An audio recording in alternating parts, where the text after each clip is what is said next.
ಸ್ನೇಹಿತರೆ, ಡಯಾಬಿಟಿಸನ್ನು ಕೇವಲ ರಕ್ತ ಪರೀಕ್ಷೆಯಿಂದ ಮಾತ್ರ ಗುರುತಿಸಬಹುದು ಎಂದು ಹೆಚ್ಚಿನ ಜನರು ಭಾವಿಸುತ್ತಾರೆ.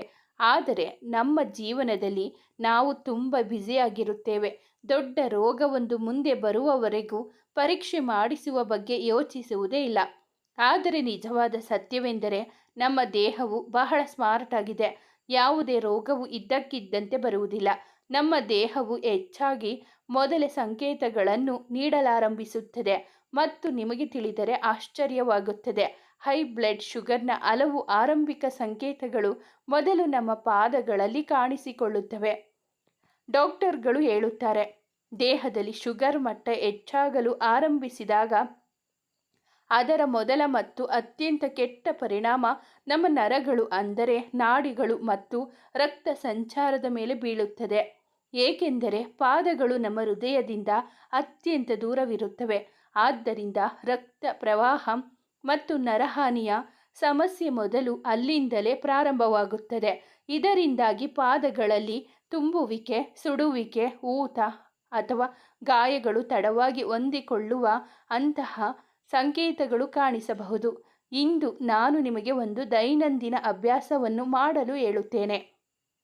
ನೀವು ಪ್ರತಿದಿನ ಕೇವಲ 30 ಸೆಕೆಂಡ್ಗಳು, ಹೌದು, ಕೇವಲ 30 ಸೆಕೆಂಡ್ಗಳು ನಿಮ್ಮ ಪಾದಗಳನ್ನು ಗಮನವಿಟ್ಟು ನೋಡಿದರೆ ಈ ಆರಂಭಿಕ ಸಂಕೇತಗಳನ್ನು ಸಮಯಕ್ಕೆ ಸರಿಯಾಗಿ ಗುರುತಿಸಬಹುದು ಮತ್ತು ಡಯಾಬಿಟಿಸ್ನಂತಹ ಗಂಭೀರ ರೋಗವು ಅಪಾಯಕಾರಿ ರೂಪ ತಾಳುವುದನ್ನು ತಡೆಯಬಹುದು. ಆದ್ದರಿಂದ ತಡ ಮಾಡದೆ ತಿಳಿಯೋಣ. ಪಾದಗಳಲ್ಲಿ ಹೈ ಬ್ಲಡ್ ಶುಗರ್ ಹೆಚ್ಚುತ್ತಿದೆ ಎಂದು ಕೂಗಿ ಕೂಗಿ ಹೇಳುವ 9 ಸಂಕೇತಗಳು ಯಾವ್ಯಾವು ಎಂದು ತಿಳಿಯೋಣ ಬನ್ನಿ ಸ್ನೇಹಿತರೆ. ಅದಕ್ಕೂ ಮುಂಚೆ ನಮ್ಮ ಚಾನಲನ್ನು ಸಬ್ಸ್ಕ್ರೈಬ್ ಆಗಿ, ನಿಮ್ಮ ಫ್ರೆಂಡ್ಸ್ ಆ್ಯಂಡ್ ಫ್ಯಾಮಿಲಿಗೆ ಶೇರ್ ಮಾಡಿ. ಈ ಮಾಹಿತಿಗೆ ಒಂದು ಲೈಕ್ ಮಾಡಿ. ಕಾಮೆಂಟಲ್ಲಿ ಆರೋಗ್ಯವೇ ಭಾಗ್ಯ ಎಂದು ಬರೆಯಿರಿ. ಪಾದಗಳಲ್ಲಿ ಸೂಜಿ ಚುಚ್ಚುವಂತೆ ಅಥವಾ ತುಂಬುವಿಕೆ. ನಿಮ್ಮ ಪಾದಗಳಲ್ಲಿ ಆಗಾಗ್ಗೆ ಸೂಜಿ ಚುಚ್ಚುವಂತೆ ಅನಿಸುತ್ತಿದೆಯೇ? ಹೆಚ್ಚಿನ ಜನರು ಪಾದಗಳು ತುಂಬುವುದು ಅಥವಾ ಸೂಜಿ ಚುಚ್ಚುವಂತೆ ಅನಿಸುವುದು ಒಂದೇ ಭಂಗಿಯಲ್ಲಿ ಹೆಚ್ಚು ಹೊತ್ತು ಕುಳಿತುಕೊಳ್ಳುವುದರಿಂದ ಅಥವಾ ಪಾದ ಒತ್ತಿ ಹೋಗುವುದರಿಂದ ಎಂದು ಭಾವಿಸುತ್ತಾರೆ. ಇದು ಕೆಲವೊಮ್ಮೆ ಸರಿಯಾಗಿರಬಹುದು, ಆದರೆ ಸತ್ಯವೆಂದರೆ ಇದು ಮತ್ತೆ ಮತ್ತೆ ಆಗುತ್ತಿದ್ದರೆ ಅದು ನರಹಾನಿಯ ಆರಂಭದ ನೇರ ಸಂಕೇತವಾಗಿರಬಹುದು. ವೈದ್ಯಕೀಯ ವಿಜ್ಞಾನದಲ್ಲಿ ಇದನ್ನು ಪರದೀಯ ನರಹಾನಿ ಎಂದು ಕರೆಯುತ್ತಾರೆ.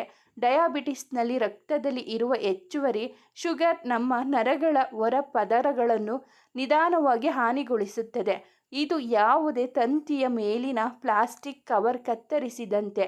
ಇದೇ ಕಾರಣದಿಂದ ಪಾದಗಳಲ್ಲಿ ಚುಚ್ಚುವಂತೆ ಅಥವಾ ತುಂಬುವಿಕೆ ಅನಿಸುತ್ತದೆ. ಇದರಿಂದ ತಪ್ಪಿಸಿಕೊಳ್ಳಲು ದೈನಂದಿನ ಅಭ್ಯಾಸ ಏನು ಮಾಡಬೇಕು? ಪ್ರತಿದಿನ 45 ನಿಮಿಷ ನಡೆಯುವ ಅಭ್ಯಾಸ ಮಾಡಿ. ತದ್ವಾರ ಪಾದಗಳಲ್ಲಿ ರಕ್ತ ಪ್ರವಾಹ ಹೆಚ್ಚಾಗುತ್ತದೆ ಮತ್ತು ಇಂದಿನಿಂದಲೇ ಸಿಹಿ ತಿನ್ನುವುದನ್ನು ಕಡಿಮೆ ಮಾಡಿ. ಪಾದಗಳ ಚರ್ಮ ಅತ್ಯಂತ ಹೆಚ್ಚು ಒಣಗುವುದು. ಜನರು ಇದನ್ನು ಚಳಿಗಾಲದ ಹವಾಮಾನದ ಪರಿಣಾಮ ಅಥವಾ ಸಾಮಾನ್ಯ ಡ್ರೈ ಸ್ಕಿನ್ ಸಮಸ್ಯೆ ಎಂದು ಭಾವಿಸುತ್ತಾರೆ. ಆದರೆ ಯಾವುದೇ ಋತುವಿಲ್ಲದಿದ್ದರೂ ಪಾದಗಳ ಚರ್ಮ ನಿರಂತರವಾಗಿ ಸುಲಿಯುತ್ತಿದ್ದರೆ ಅಥವಾ ಹಿಮ್ಮಡಿಗಳು ಬಹಳ ಕೆಟ್ಟದಾಗಿ ಒಡೆಯುತ್ತಿದ್ದರೆ ಅದು ನರಹಾನಿ ಮತ್ತು ರಕ್ತ ಪ್ರವಾಹ ಕಡಿಮೆಯಾಗುವ ಸಂಕೇತವಾಗಿರಬಹುದು. ಡಯಾಬಿಟಿಸ್ ನಮ್ಮ ಸ್ವಾಯತ್ತ ನರಗಳಿಗೆ ಹಾನಿ ಮಾಡುತ್ತದೆ. ಅವುಗಳು ದೇಹದಲ್ಲಿ ಬೆವರು ಮತ್ತು ತೇವಾಂಶವನ್ನು ನಿಯಂತ್ರಿಸುತ್ತವೆ. ತೇವಾಂಶ ಕಡಿಮೆಯಾದಾಗ ಹಿಮ್ಮಡಿಗಳು ಹೆಚ್ಚು ಒಡೆಯುತ್ತವೆ ಮತ್ತು ಚರ್ಮ ಒಣಗುತ್ತದೆ. ಪಾದಗಳನ್ನು ಪ್ರತಿದಿನ ಒಳ್ಳೆಯ ಕ್ರೀಮ್ ಅಥವಾ ತೆಂಗಿನ ಎಣ್ಣೆಯಿಂದ ತೇವಗೊಳಿಸಿ, ಆದರೆ ಬೆರಳುಗಳ ನಡುವೆ ಕ್ರೀಮ್ ಹಚ್ಚಬೇಡಿ ಮತ್ತು ದಿನದಲ್ಲಿ ನೀರು ಕುಡಿಯುವ ಪ್ರಮಾಣ ಹೆಚ್ಚಿಸಿ. ಪಾದಗಳಲ್ಲಿ ಮತ್ತೆ ಮತ್ತೆ ಸ್ನಾಯು ಎಳೆತ ಅಥವಾ ಆಂಟನ್. ಪಾದಗಳಲ್ಲಿ ಪಿಂಡಿಗಳಲ್ಲಿ ಅಂದರೆ ಕ್ಯಾಲ್ಫ್ ಸ್ನಾಯುಗಳಲ್ಲಿ ಸ್ನಾಯು ಎಳೆತ ಅಥವಾ ಆಂಟನ್ ಬರುವುದು. ಹೆಚ್ಚಿನ ಜನರು ಇದನ್ನು ಕೇವಲ ದಣಿವು, ದುರ್ಬಲತೆ ಅಥವಾ ದೇಹದಲ್ಲಿ ಕ್ಯಾಲ್ಸಿಯಂ ಕೊರತೆಯಿಂದ ಎಂದು ಭಾವಿಸುತ್ತಾರೆ.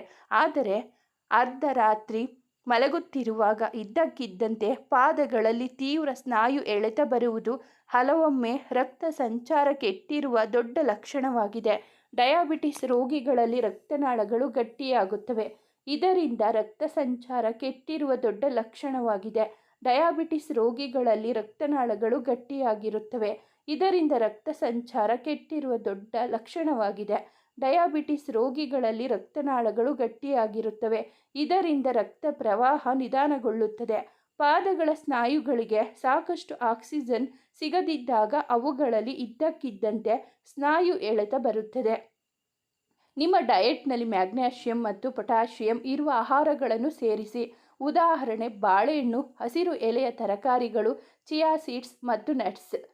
ಪಾದಗಳು ಯಾವಾಗಲೂ ಹಿಮದಂತೆ ತಣ್ಣಗಿರುವುದು. ಪಾದಗಳು ಯಾವಾಗಲೂ ಐಸ್ನಂತೆ ತಣ್ಣಗಿರುವುದು. ಚಳಿಗಾಲದಲ್ಲಿ ಪಾದಗಳು ತಣ್ಣಗಾಗುವುದು ಸಾಮಾನ್ಯ ವಿಷಯ ಮತ್ತು ಹಲವರು ಇದನ್ನು ಹವಾಮಾನ ಅಥವಾ ತಣ್ಣಗಿನ ನೆಲದ ಪರಿಣಾಮ ಎಂದು ಭಾವಿಸುತ್ತಾರೆ. ಆದರೆ ಬೇಸಿಗೆಯಲ್ಲೂ ಅಥವಾ ರಜಾಯಿ ಒಳಗಿದ್ದರೂ ನಿಮ್ಮ ಪಾದಗಳಲ್ಲಿ ಯಾವಾಗಲೂ ತಣ್ಣನೆ ಅನಿಸುತ್ತಿದ್ದರೆ ಅದು ದುರ್ಬಲ ರಕ್ತ ಸಂಚಾರದ ಬಹಳ ದೃಢ ಸಂಕೇತವಾಗಿರಬಹುದು. ಡಯಾಬಿಟಿಸ್ನಲ್ಲಿ ದೇಹದ ರಕ್ತನಾಳಗಳು ಸಂಕುಚಿತಗೊಳ್ಳುತ್ತವೆ ಅಥವಾ ಬ್ಲಾಕ್ ಆಗುತ್ತವೆ. ಇದರಿಂದ ಪಾದಗಳ ಅಂತಿಮ ತುದಿಯವರೆಗೆ ಬೆಚ್ಚಗಿನ ರಕ್ತ ಪೂರ್ಣ ಪ್ರಮಾಣದಲ್ಲಿ ತಲುಪುವುದಿಲ್ಲ ಮತ್ತು ಪಾದಗಳು ತಣ್ಣಗಾಗುತ್ತವೆ. ರಕ್ತದ ಪರಿಚಲನೆ ಸರಿಯಾಗಿರಿಸಲು ಪ್ರತಿದಿನ ಕನಿಷ್ಠ 45 ನಿಮಿಷ ವೇಗದ ನಡೆಗೆಯ ಅಭ್ಯಾಸ ಮಾಡಿ. ಪಾದಗಳ ಗಾಯಗಳು ಬೇಗ ಹೊಂದಿಕೊಳ್ಳದಿರುವುದು ಅತ್ಯಂತ ಗಮನ ಹರಿಸಬೇಕಾದದ್ದು. ನಾವೆಲ್ಲರೂ ಯೋಚಿಸುತ್ತೇವೆ, ಅಯ್ಯೋ, ಜೂತ ಕಚ್ಚಿದ್ದರಿಂದ ಸಣ್ಣ ಗಾಯವಾಗಿದೆ ತಾನೆ, 2-4 ದಿನದಲ್ಲಿ ಹೊಂದಿಕೊಳ್ಳುತ್ತದೆ. ಆದರೆ ಯಾವುದೇ ಸಣ್ಣ ಕತ್ತರಿಸುವಿಕೆ, ಗುಳ್ಳೆ ಅಥವಾ ಗಾಯ ಹಲವು ವಾರಗಳವರೆಗೆ ಹೊಂದಿಕೊಳ್ಳದಿದ್ದರೆ ಅದು ಅಪಾಯದ ಗಂಟೆ. ಇದು ಹೆಚ್ಚಿದ ಬ್ಲಡ್ ಶುಗರ್ನ ದೊಡ್ಡ ಸಂಕೇತವಾಗಿರಬಹುದು. ಏಕೆ ಹೀಗಾಗುತ್ತದೆ? ಡಯಾಬಿಟಿಸ್ನಲ್ಲಿ ದೇಹದ ಹೀಲಿಂಗ್ ಸಾಮರ್ಥ್ಯ, ಅಂದರೆ ಗಾಯ ಹೊಂದಿಕೊಳ್ಳುವ ಶಕ್ತಿ ಬಹಳ ನಿಧಾನಗೊಳ್ಳುತ್ತದೆ. ಹೈ ಬ್ಲಡ್ ಶುಗರ್ನಿಂದ ರಕ್ತನಾಳಗಳು ಸಂಕುಚಿತಗೊಳ್ಳುತ್ತವೆ ಮತ್ತು ರಕ್ತದಲ್ಲಿರುವ ಆಕ್ಸಿಜನ್ ಮತ್ತು ಪೋಷಕಾಂಶಗಳು ಗಾಯದವರೆಗೆ ತಲುಪುವುದಿಲ್ಲ. ಆದ್ದರಿಂದ ಪ್ರತಿದಿನ ಸ್ನಾನ ಮಾಡುವಾಗ ಅಥವಾ ರಾತ್ರಿ ಮಲಗುವ ಮುನ್ನ ಪಾದಗಳ ಪರೀಕ್ಷೆ ಮಾಡಿ. ಬೆರಳುಗಳ ನಡುವೆ ನೋಡಿ. ಯಾವುದೇ ಸಣ್ಣ ಗಾಯವನ್ನು ತಕ್ಷಣ ಸ್ವಚ್ಛವಾಗಿಟ್ಟುಕೊಳ್ಳಿ ಮತ್ತು ಆಂಟಿಸೆಪ್ಟಿಕ್ ಹಚ್ಚಿ. ಪಾದಗಳಲ್ಲಿ ಊತ. ಪಾದಗಳು ಮತ್ತು ಕಾಲು ಚೀಲಗಳಲ್ಲಿ ಊತ ಬರುವುದು. ಹಲವರು ದಿನದಲ್ಲಿ ಕುರ್ಚಿಯಲ್ಲಿ ಕಾಲು ತೂಗುತ್ತಾ ಕುಳಿತುಕೊಳ್ಳುವುದರಿಂದ ಅಥವಾ ಹೆಚ್ಚು ಹೊತ್ತು ನಿಂತುಕೊಳ್ಳುವುದರ ದಣಿವಿನಿಂದ ಪಾದಗಳು ಊತ ಬಂದಿದೆ ಎಂದು ಭಾವಿಸುತ್ತಾರೆ. ಕೆಲವೊಂದು ಅದು ಸಾಮಾನ್ಯವಾಗಿರಬಹುದು. ಆದರೆ ನಿರಂತರವಾಗಿ ನಿಮ್ಮ ಪಾದಗಳಲ್ಲಿ ಊತ ಉಳಿದಿದ್ದು, ಮೋಜ್ ಹಾಕಿದಾಗ ರಬ್ಬರ್ನ ಆಳವಾದ ಗುರುತುಗಳು ಬಿದ್ದರೆ ಅದು ರಕ್ತ ಸಂಚಾರ ಅಥವಾ ಮೂತ್ರಪಿಂಡ ಸಂಬಂಧಿತ ಸಮಸ್ಯೆಯ ಸಂಕೇತವಾಗಿರಬಹುದು.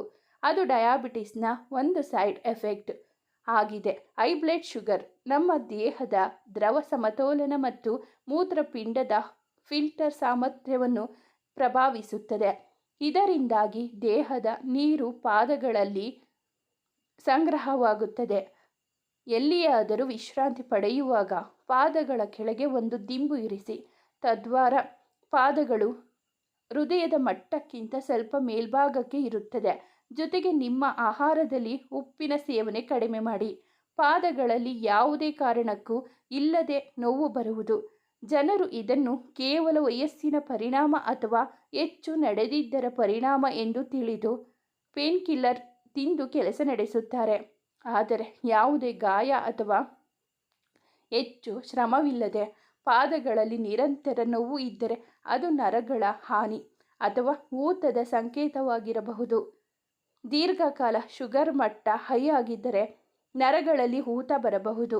ಇದರಿಂದ ಪಾದಗಳಲ್ಲಿ ಸೂಜಿ ಚುಚ್ಚಿದಂತೆ ಅಥವಾ ಎಲೆಕ್ಟ್ರಿಕ್ ಶಾಕ್ ಬಡಿದಂತೆ ನೋವು ಅನಿಸುತ್ತದೆ. ಪ್ರತಿದಿನ ಬೆಳಿಗ್ಗೆ ಸೌಮ್ಯ ಸ್ಟ್ರೆಚಿಂಗ್ ಮಾಡಿ ಮತ್ತು ರಾತ್ರಿ ಮಲಗುವ ಮುನ್ನ ಪಾದಗಳನ್ನು ಸೌಮ್ಯವಾಗಿ ಇಕ್ಕಿ. ಇದರಿಂದ ನಾಡಿಗಳಿಗೆ ಬಹಳ ಸಮಾಧಾನ ಸಿಗುತ್ತದೆ. ಸ್ನೇಹಿತರೆ, ಮಾಹಿತಿ ನಿಮಗೆ ಇಷ್ಟವಾಗಿದ್ದರೆ ದಯವಿಟ್ಟು ಒಂದು ಲೈಕ್ ಮಾಡಿ. ನಮ್ಮ ಚಾನಲನ್ನು ಸಬ್ಸ್ಕ್ರೈಬ್ ಆಗಿ. ಮುಂದಿನ ವಿಡಿಯೋದಲ್ಲಿ ಭೇಟಿಯಾಗೋಣ. ಧನ್ಯವಾದಗಳು.